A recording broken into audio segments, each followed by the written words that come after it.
Friends, શરદ ઋતુ ચાલુ થઈ ગઈ છે અને પરંપરાગત રીતે શ્રાદ્ધ પક્ષ પણ આ ઋતુમાં જ પાડવામાં આવે છે. તેથી જ શ્રાદ્ધ દરમિયાન દૂધ, ચોખા અને સાકરથી બનાવેલ ખીર ખાવામાં આવે તો એ પિત્તને મટાડે છે. એસિડિટી જેવા રોગ પણ દૂધથી મટે છે. સાથે વિષ્ણુ પુરાણ અનુસાર આવું ભોજન પિતૃઓને તૃપ્ત કરવાવાળું છે. તેથી જ શ્રાદ્ધમાં દૂધપાક કે ખીર ખાવાનું મહત્વ છે. તો હું જિજ્ઞા સ્વાગત કરું છું કિચન સિરીઝમાં અને આજે બનાવીશું શ્રાદ્ધમાં ખવાય તેવી મિની થાળી. તો ચાલો શરૂ કરીએ. આ થાળી 3 થી 4 વ્યક્તિઓ માટે પૂરતી છે. તો શાક બનાવવા માટે મેં અહીં 125 ગ્રામ ચણાને ઓવરનાઇટ હુંફાળા પાણીમાં પલાળી રાખ્યા હતા. તો 8 થી 9 કલાક પછી ચણા એકદમ સરસ રીતે પલળી ગયા છે. દાણો દબાવીએ છીએ તો દબાઈ જાય છે. ચણા એકદમ કઠણ આવતા હોવાથી એને સારી રીતે પલાળવા ખૂબ જ જરૂરી છે. હવે ગેસ ચાલુ કરીશું અને કુકરમાં પાણી મૂકી ગરમ કરીશું. હવે ચણામાંથી પાણી નિતારી કુકરના ડબ્બામાં લઈ લઈશું અને સાથે હવે ખીર અને ભાત બંને માટે 150 ગ્રામ જેવા કમોદના ચોખા લીધા છે. જ્યારે તમારે ખીર કરવી હોય ને તો કમોદના ચોખા અથવા કણકી વાપરવા, જે ખૂબ જ મીઠા આવે છે અને એમાંથી બનતી ખીર એકદમ લાજવાબ થાય છે.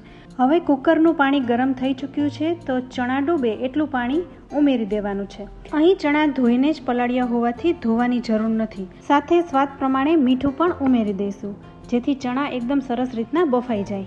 હવે ચણા ડૂબે તેટલું પાણી ઉમેર્યા પછી ચોખાને પણ હુંફાળા પાણી વડે ઘસીને ધોઈ લઈશું અને ચોખા કરતાં 3 ગણું પાણી ઉમેરી દેવાનું છે.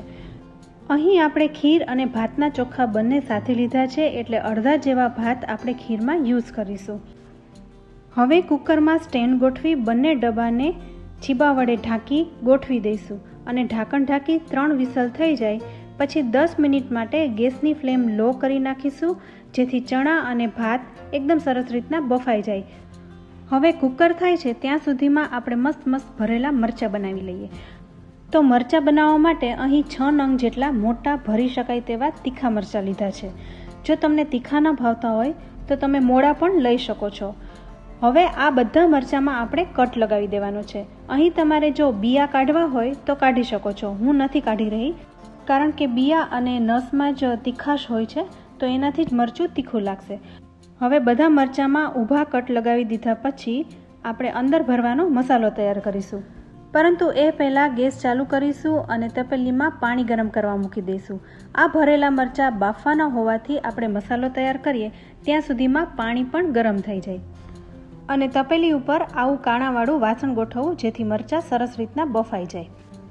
હવે મસાલો તૈયાર કરવા માટે 2.5 ચમચા જેવો ચણાનો લોટ લીધો છે જે વજનમાં 100 ગ્રામ જેવું છે.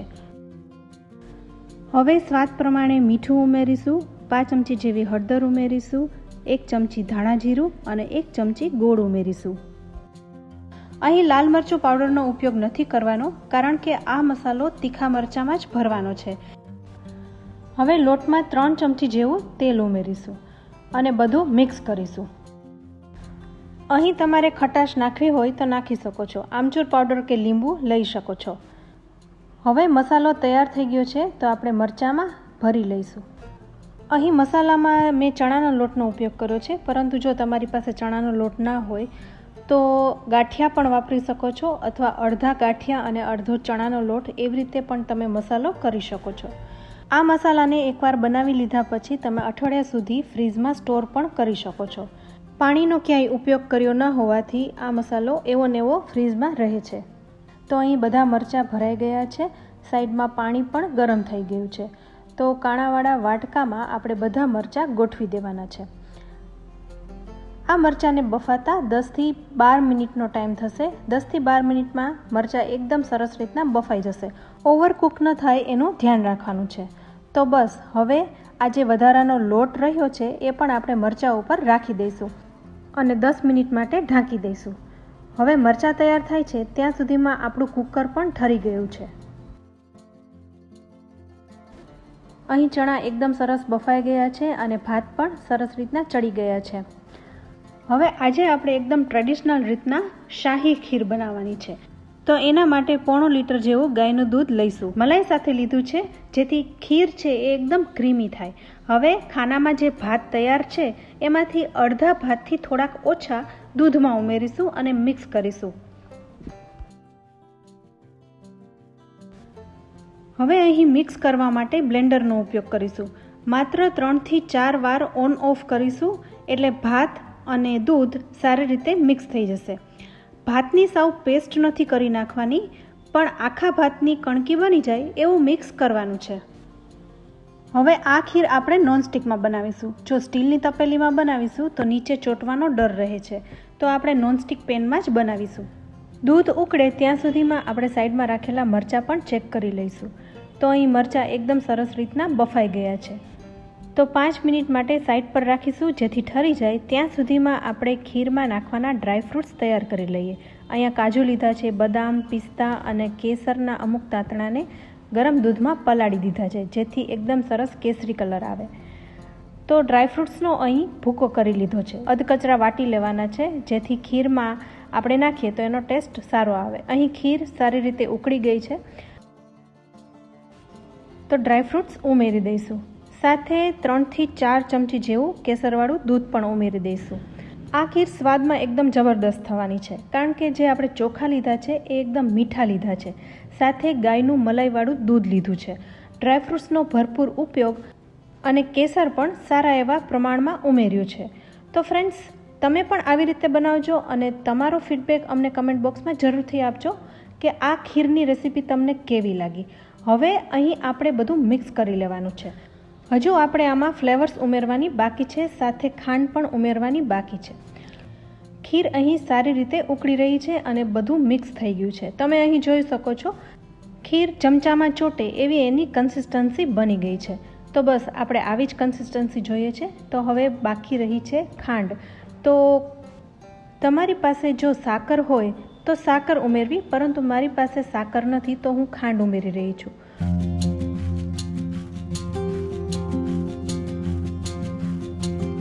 આયુર્વેદિક દ્રષ્ટિએ દૂધ અને સાકરનું મિશ્રણ એ જે એસિડિટી અત્યારે ભાદરવાના ટાઈમમાં જે આપણા શરીરમાં એસિડ ઉત્પન્ન થાય છે, પિત્ત ઉત્પન્ન થાય છે, એને શમાવે છે. તો હું અહીં 5 થી 6 ચમચી જેવી ખાંડ ઉમેરી રહી છું. જો તમે મીઠું ખાવ છો તો વધારે ઉમેરી શકો છો. હવે બધું મિક્સ કરીશું. ત્યારબાદ 1 ચમચી જેવું ગાયનું ઘી ઉમેરીશું. ઘી ઉમેરવાથી ખીરનો ટેસ્ટ એકદમ અફલાતૂન બની જશે.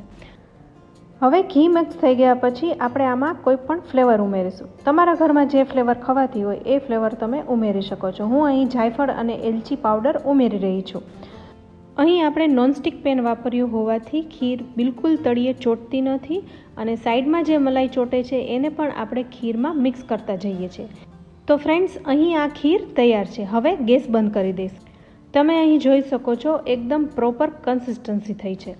એકવાર આવી ખીર તમે બનાવશો ને એટલે બાસુંદી અને રબડી ભૂલી જશો, એટલી ટેસ્ટી બની છે. તો ફ્રેન્ડ્સ, હવે ઢાંકણ ઢાંકી ખીરને સાઈડ પર રાખી દઈશું. હવે ફટાફટ મરચાં વઘારી લઈએ. તો એક પેનમાં 3 ચમચી જેવું તેલ લીધું છે. તેલ ગરમ થાય એટલે આપણે તરત જ 5 ચમચી જેવી રાઈ મૂકીશું. ત્યારબાદ 5 ચમચી જેવી હિંગ મૂકીશું. પછી તરત જ મરચાંને ગોઠવી દઈશું. અહીં મરચાં એકદમ સરસ રીતના બફાઈ ગયા છે. તમે અહીં જોઈ શકો છો, એને ઉપાડતા એ તૂટતા પણ નથી અને આખા પણ રહે છે. તો બસ આવા જ મરચાં બફાવા જોઈએ. ઓવરકુક થઈ જશે તો મરચાં તમારા તૂટી જશે. તો એવું ન થાય અને આખા રહે એવી રીતના બાફવાના છે. હવે બધું આપણે ઉમેરી દીધું છે. તો થોડું થોડું આપણે પાણી છટકોરશું. પાણી નાખવાથી લોટ છે એ ખાવામાં કોરો નથી લાગતો. લોટ થોડો સોફ્ટ બને તો ખાવાની મજા આવે છે. બસ 2 ચમચી જેવું જ પાણી છટકોરશું અને મિક્સ કરીશું. બસ ગેસ અહીં બંધ કરી દઈશું. આ ભરેલા મરચાં દાળ ભાત સાથે અથવા તો કોઈ પણ શાક સાથે ખૂબ જ સરસ લાગે છે. એમને પણ ખાવાની ખૂબ જ મજા આવે છે. તો ફ્રેન્ડ્સ, તમે પણ આવી રીતે જરૂરથી બનાવજો. હવે આપણે શાક બનાવી લઈએ. તો જે પેનમાં મરચાં વઘાર્યા હતા એ જ પેનમાં 4 ચમચી જેવું તેલ લેવાનું છે. આ શાક આપણે ડુંગળી કે લસણ વગરનું કરવાનું છે, કારણ કે જ્યારે તમે ખીર કે દૂધપાક બનાવતા હોય ત્યારે શાક છે એ લસણ વગરનું બનાવું, કારણ કે દૂધ અને લસણ એ બંને વિરુદ્ધ આહાર છે, સાથે ખાવામાં નથી આવતું. તો હવે અહીં રાઈ સરસ રીતે ફૂટી ગઈ છે. તો ચકરી ફૂલ, તમાલપત્ર અને 2 લવિંગ પણ સાથે ઉમેરી દઈશું. ખડા મસાલા ઉમેરીશું જેથી એની સુગંધ ખૂબ જ સારી આવે. હવે 5 ચમચી જેવી હિંગ ઉમેરીશું. હિંગ સરસ થઈ જાય એટલે તરત જ આપણે તેલમાં મસાલા કરી લેવાના છે. 5 ચમચી જેવી હળદર ઉમેરીશું. 1 ચમચી જેવું મરચું ઉમેરીશું અને તરત જ આપણે ચણાને પાણી સાથે ઉમેરી દેવાના છે. 1 ચમચા જેવા ઉમેરી દઈશું, જેથી મસાલા બળે નહીં. જ્યારે તમે તેલમાં મસાલા ઉમેરો છો ત્યારે તરત જ ઉપરથી પાણી રેડી દેવું, એટલે મસાલા બળી ન જાય. હવે થોડું તેલ ઉપર આવવાની શરૂઆત થવા લાગે એટલે ફરી પાછું 1 ચમચી લાલ મરચું પાવડર અને 1 ચમચી ધાણા જીરું પાવડર ઉમેરી લઈશું. ત્યારબાદ આપણે બધા ચણા પાણી સાથે ઉમેરી દેવાના છે, એટલે મસાલા બળી ન જાય. આ શાક આપણે રસાવાળું કરવાનું છે. બહુ વધારે પડતો પણ રસો નહીં અને સાવ કોરું પણ નહીં. ભાત સાથે ચોળીને ખવાય એવું આપણે આ શાક બનાવવાનું છે. હવે બધું સારી રીતે મિક્સ થઈ ગયું છે, તો લીલા મરચાં ઝીણા ઝીણા સમારીને ઉમેરી દઈશું. સાથે હવે એક સ્લરી બનાવીશું. અહીં ચણાના શાકનો રસો થોડો ઘાટો થાય એ માટે 1 ચમચી ચણાના લોટમાં 4 થી 5 ચમચી જેવું પાણી ઉમેરીશું અને મિક્સ કરીશું. હવે આ સ્લરીને આપણે શાકમાં ઉમેરી દેવાની છે, જેથી રસો એકદમ ઘાટો થાય, પાણી જેવો ન લાગે. અહીં જો તમારી પાસે ચણાનો લોટ ન હોય તો 1 ચમચી ઘઉંના લોટમાં પાણી મિક્સ કરી અને શાકમાં ઉમેરી દેવું, તો પણ રસો એકદમ ઘાટો બની જશે. હવે 1 કપ જેવું પાણી ફરી પાછું ઉમેર્યું છે. આ શાકમાં ખટાશ માટે હું અહીં લીંબુ વાપરી રહી છું, પરંતુ જો તમારે લીંબુ ન વાપરવું હોય તો ચણા બાફતી વખતે કોકમ ઉમેરી દેવા, જેથી આપોઆપ એમાં ખટાશ આવી જાય. 1 થી 2 કોકમ ઉમેરવા, જેથી સારી ખટાશ આવશે. હું અહીં અત્યારે લીંબુ ઉમેરી રહી છું. સાથે ગોળ પણ 1 ચમચી જેવો ઉમેર્યો છે. આ શાક હું કાઠિયાવાડી સ્ટાઇલથી કરી રહી હોવાથી આમાં ખટાશ અને ગળાશ ઉમેરી રહી છું. 5 મિનિટ ઉકળતા શાકમાં રસો પણ એકદમ પ્રોપર બની ગયો છે. તો બસ હવે શાક અહીં તૈયાર છે, તો ગેસ બંધ કરી દઈશું અને કોથમરીથી ગાર્નિશ કરીશું અને સર્વિંગ બાઉલમાં કાઢી લઈશું. આ થાળીમાં આજે મેં રોટલી બનાવી છે, પરંતુ જો તમને પૂરી પસંદ હોય તો પૂરી પણ બનાવી શકો છો. તો ફ્રેન્ડ્સ, હવે બધું તૈયાર છે, તો થાળી પીરસવાની શરૂઆત કરીશું. તો થાળીમાં ગરમા ગરમ ખીર, ચણાનું શાક, રોટલી, ભરેલા મરચાં અને ભાત. તો ફ્રેન્ડ્સ, તમને આજની થાળીની રેસીપી કેવી લાગી? તમે પણ આવી રીતે બનાવજો અને તમારો ફીડબેક અમને કમેન્ટ બોક્સમાં જરૂરથી આપજો. વિડીયો ગમે તો ફેમિલી અને ફ્રેન્ડ્સ સાથે શેર કરજો અને આવી જ અવનવી રેસીપી જોવા માટે અમારી કિચન સિરીઝને જરૂરથી સબસ્ક્રાઈબ કરજો. તો ફરી મળીશું, ત્યાં સુધી આવજો.